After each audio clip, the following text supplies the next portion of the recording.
Olá, povo de Deus, sábado da 30ª semana do Tempo Comum, 30 de outubro de 2021. A nossa reflexão de hoje é a partir de Romanos 11, de 1 a 2a, de 11 a 12, 25 a 29.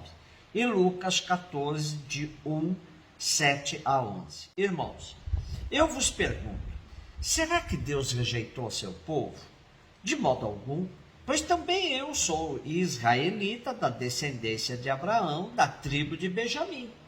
Deus não rejeitou o seu povo que ele desde sempre considerou.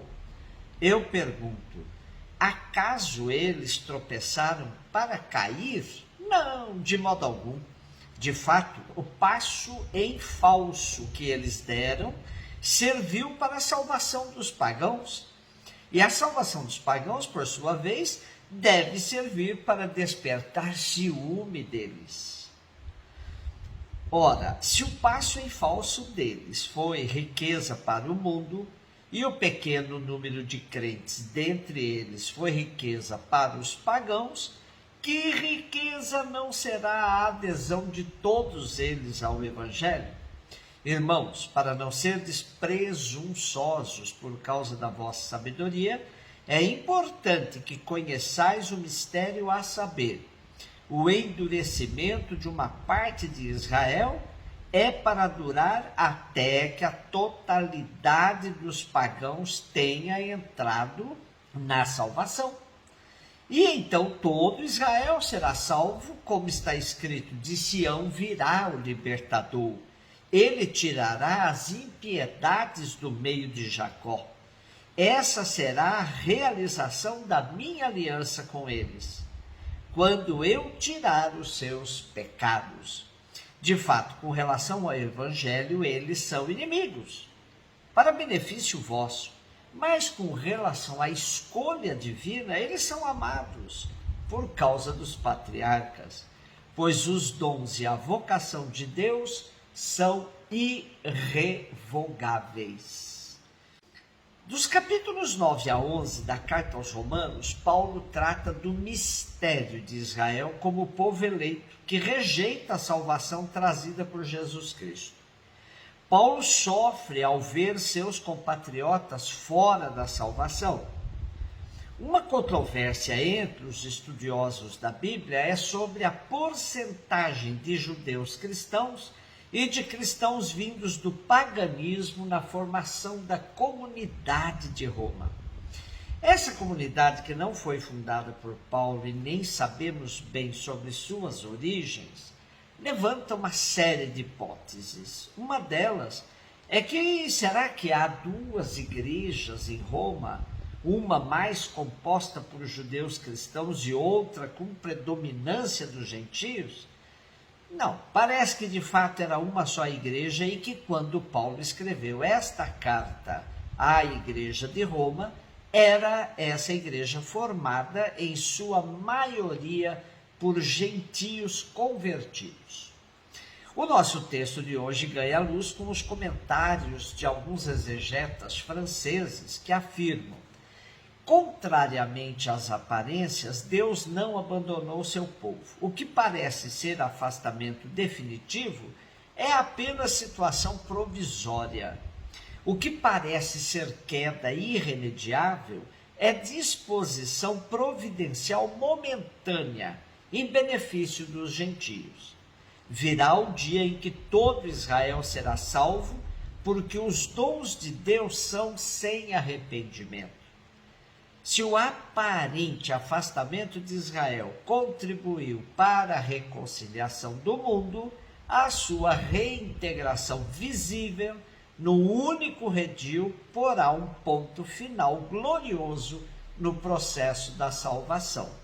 Embora inimigos do Evangelho, os judeus são amados por Deus por causa de toda a sua trajetória histórica. Sendo assim, os gentios são salvos pelo Evangelho e os judeus pelo amor de eleição de Deus Pai.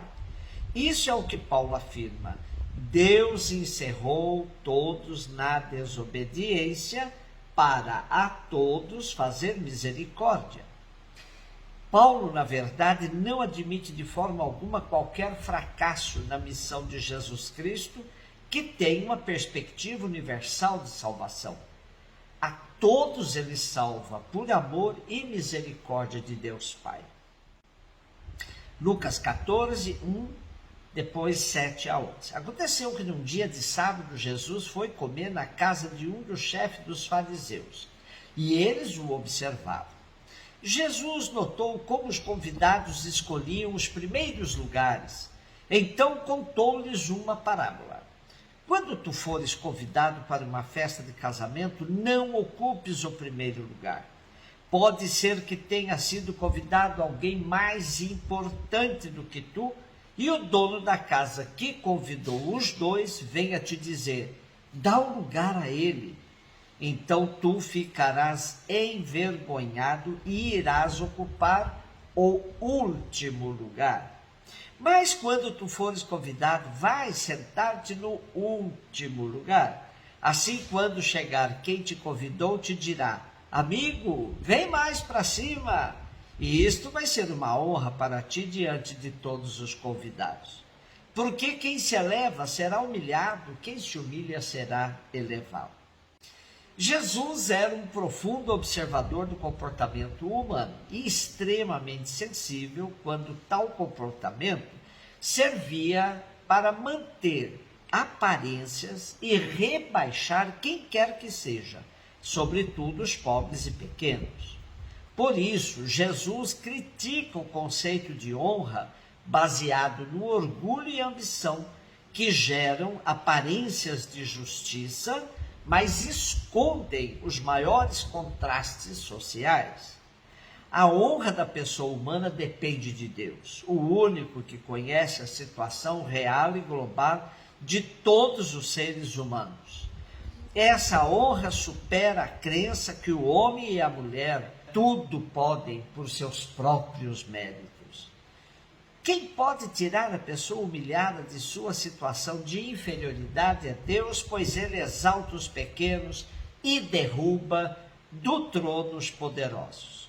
Podemos constatar o amor de predileção de Jesus pelos pequenos, quando acolhe as crianças, as mulheres, os enfermos de todos os tipos. Escolher o primeiro lugar revela um comportamento presunçoso, que Jesus reprova absolutamente.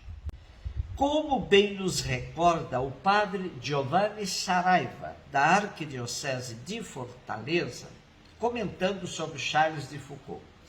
No mundo utilitarista, marcado por vantagens, atitudes e comportamentos assintosos, na busca dos primeiros lugares, em detrimento do bem maior em favor da humanidade, seja no Brasil, na América, em todo o planeta, recordamos a vida do bem-aventurado Charles de Foucault a ensinar à criatura humana e especialmente aos seus seguidores a misteriosa importância do caminho da contemplação, da oração e do último lugar.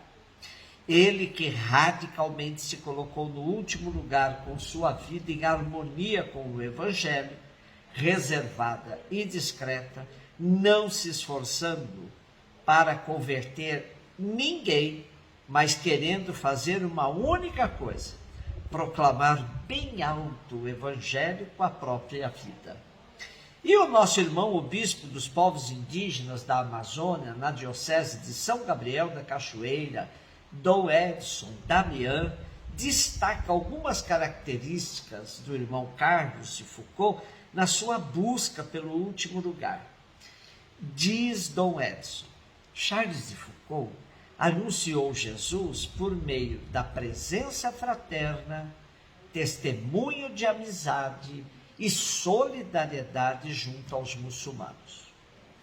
Meu apostolado deve ser o da bondade. Vendo-me, os outros poderão dizer: já que esse homem é tão bom, sua religião deve ser boa. Se me perguntarem por que sou manso e bom, devo dizer: porque sou servo de alguém muito melhor do que eu. Ah, se soubessem o quanto é bom meu Senhor Jesus. Gostaria de ser bom para que dissessem: se assim é o servo, como então será o Senhor? Confessou um dia o irmão Carlos. Um beijo no seu coração.